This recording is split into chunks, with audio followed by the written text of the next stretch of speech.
Ya, kalau kita baca dari 1 Raja-Raja, bagaimana Salomo, ya, kebaktian doa tadi malam. Bagaimana Salomo ketika dia bermimpi dan dia tahu Elohim sedang datang kepada dia. Ya saudara, 1 Raja-Raja 3. Elohim bertanya, apa yang kau mau minta dari aku? Salomo berkata, mari kita buka 1 Raja-Raja 3, saudara. Ini akan mengingatkan saya dan saudara. Dia menciptakan saya dan saudara tidak sekedar memenuhi bumi ini. Ya. Saya dan saudara dipanggil untuk menjadi imam-imam rajani, imamat rajani. Ya, sebabnya jangan pernah berontak waktu dia sedang memproses pengudusan di dalam kehidupan saya dan saudara. Ayat yang ke-5. Jemaat ini ya, sederhana di dalam berkarya, sederhana di dalam berpikir, tetapi mulia di dalam tujuan yang Yahweh sedang siapkan buat saya dan saudara. Ya, mari saudara.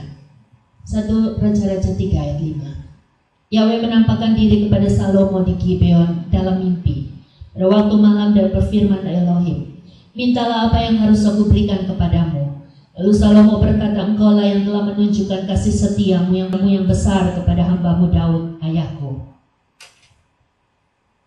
Ya, saudara, mengapa Yahweh memberikan kasih setia yang besar kepada Daud ayah Salomo? Ya, karena ia hidup di hadapanmu dalam kesetiaan dan kebenaran, serta kejujuran hati bersamamu. Ya. Saudara perhatikan kalimat ini. Ya.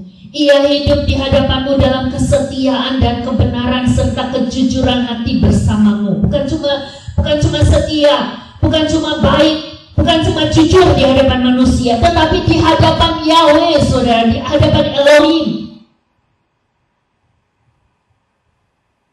Dan engkau telah memeliharanya dengan kasih setia yang besar, telah memberikan kepadanya seorang anak yang duduk di atas tahtanya seperti hari ini. Mengapa Salomo berkata demikian?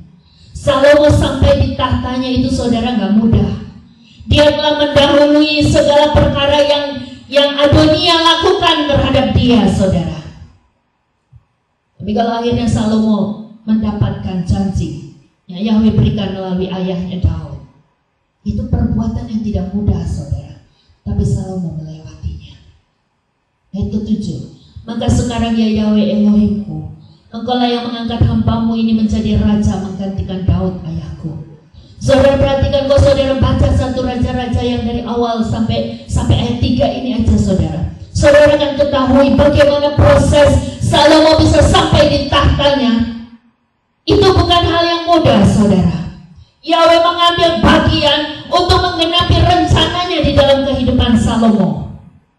Ya, sebabnya bagi saya dan saudara, gak usah gelisah kalau nampaknya ada orang-orang yang mau meraup kehidupan kita, ada mau mengambil hak kita. It's okay, saudara, gak usah terganggu.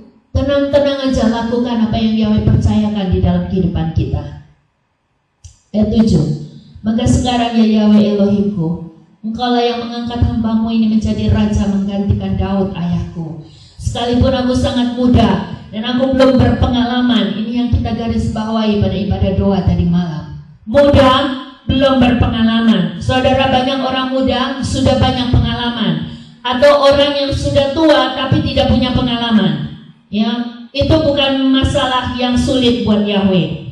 Ya, mau muda, mau tua, mau pengalaman, mau nggak pengalaman, tinggal datang sama Yahweh dan izinkan dia mengubah, memulihkan kehidupan kita dan memperlengkapi hidup kita. Kita baca ayat 8. Dan hambamu berada di tengah-tengah umatmu yang telah kau pilih, suatu umat yang besar yang tidak terhitung dan tidak terbilang banyaknya. Maka berikanlah kepada hambamu ini hati yang berpengertian untuk mengadili umatmu, dan dapat membedakan antara yang baik dan yang jahat. Sebab siapakah yang sanggup menghakimi umatmu yang besar ini? Dan perkataan ini baik di mata Tuhan, bahwa Salomo telah meminta hal ini. Saudara, perhatikan apa yang Salomo rindukan, Salomo minta daripada maka Yahweh berkenan menanyakan kepada Salomo. Dan waktu Salomo berkata, berikanlah aku pengertian untuk mengadili umatmu dan dapat membedakan antara yang baik dan yang jahat. Saudara tahu, melalui pembacaan ayat ini kita mengerti bahwa kalau Yahweh memberikan kita roh sebagai imamat rajani, menguduskan hidup kita, memproses kita, membentuk kita, menolong kita untuk mengerti ini gak boleh kamu lakukan, harus kamu hindari, harus kamu tinggalkan. Ini kamu harus masuk ke sini, kamu harus lakukan, kamu harus mau dilatih terus setiap hari untuk menjadi bersukacita melakukan semuanya ini. Ini karena Yahweh mempunyai tujuan yang luar biasa di dalam hidup saya dan saudara. Jika saudara merasa bahwa banyak pencobaan terjadi di dalam hidupmu, banyak pengikisan terjadi di dalam hidupmu, banyak pelucutan yang Yahweh sedang kerjakan di dalam hidupmu, mari semakin mendekat. Mari perhatikan cara dia bekerja. Dia sedang memulihkan hidupmu, dia sedang menguduskan hidupmu, dia sedang membuat menjadi sesuai dengan apa yang ia mau. Perhatikan kalimat ini. Perhatikan kalimat ini. Salomo mengerti panggilannya. Salomo mengerti mengapa Yahweh memiliki rencana untuk mendudukkan dia di tahta kerajaannya. Dia datang, dia meminta sesuatu yang paling utama dan terutama untuk dapat menjadi seorang raja yang berkenan di hatinya. Sebab siapakah yang sanggup menghakimi umatmu yang besar ini? Dan perkataan itu baik di mata Tuhan. Lalu Elohim berfirman kepadanya, oleh karena engkau telah meminta hal ini, tidak meminta umur panjang atau kekayaan bagi dirimu, atau meminta nyawa musuhmu, dan telah meminta kearifan bagimu untuk dapat mengerti hukum, lihatlah, aku telah melakukannya sesuai dengan permintaanmu itu. Lihatlah, aku memberikan kepadamu hati yang penuh hikmat dan pengertian, sehingga sebelum engkau tidak ada seorang pun seperti engkau, dan sesudah engkau tidak seorang pun akan bangkit seperti engkau. Dan aku juga memberikan kepadamu apa yang tidak engkau minta, baik kekayaan maupun kehormatan, sehingga tidak akan ada seorang pun seperti engkau di antara raja-raja sepanjang umurmu. Saudara perhatikan, tidak ada raja-raja yang melebihi Salomo sepanjang umur Salomo. Yang berbahagialah saya dan saudara, jika apa yang ia kerjakan pada Salomo, ia juga sanggup mengerjakan di dalam kehidupan saya dan saudara. Mari buka Ibrani. Mari buka Ibrani. Mesbah Yahweh itu tidak lagi sekedar mesbah yang dibuat oleh tangan manusia.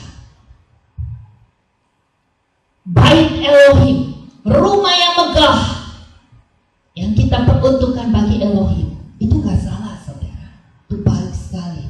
Kita bisa bangun rumah bagus, apa salahnya kita juga bangun sebuah rumah yang baik, di mana umat Yahweh boleh masuk di dalamnya dan meninggikan namanya. Tapi lebih dari semuanya itu, dia mau kita bangun rumah dengan tangannya, yaitu hati kita, roh kita, diri kita sebagai bait Elohim, di mana dia akan menuliskan Torahnya, menuliskan pengajarannya, menuliskan firman-Nya di dalam hati kita. Saudara mau baca?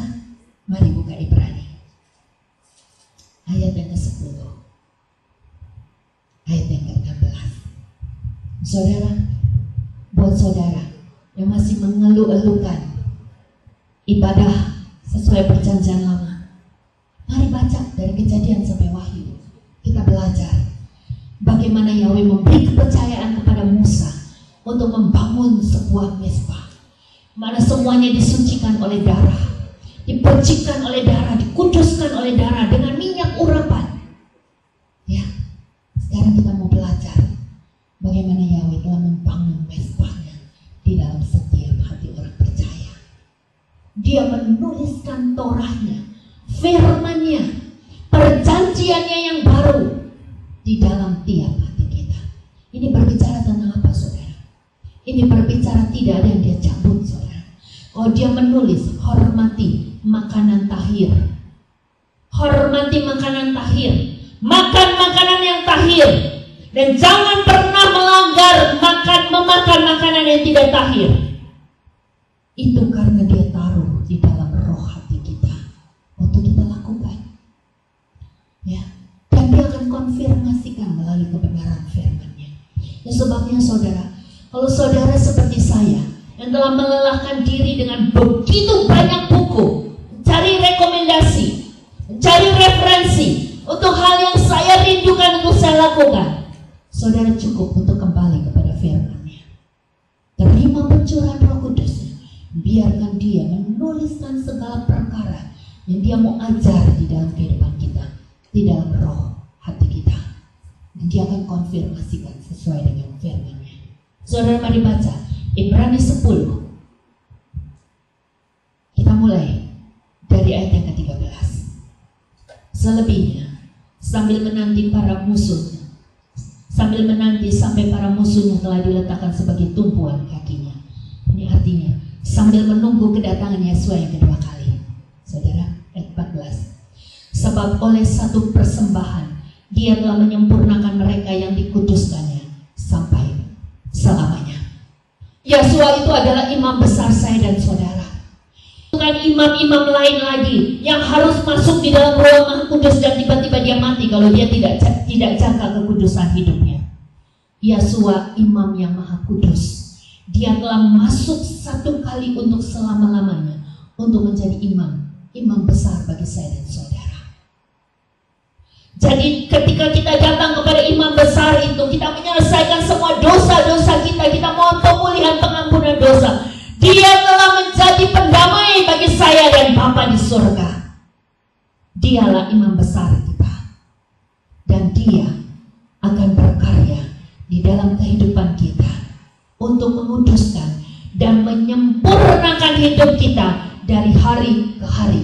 Kalau kita mau minta ampun, kalau kita mau mengakui dosa kita, kalau kita mau berkata, Tuhan, aku tahu aku sudah berdosa hari ini, Tuhan, aku tahu aku sudah kehilangan kemuliaan-Mu pada hari ini.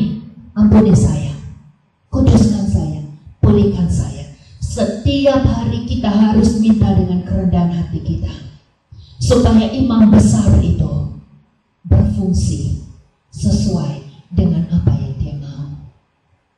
Saudara, kalau kita tidak pernah punya hati untuk mengakui dosa kita tidak pernah punya hati untuk minta ampun sama dia, kita tidak pernah punya hati untuk menjadi lebih baik di hadapannya, sesungguhnya kita belum ada di dalam jalan keselamatan yang sesungguhnya.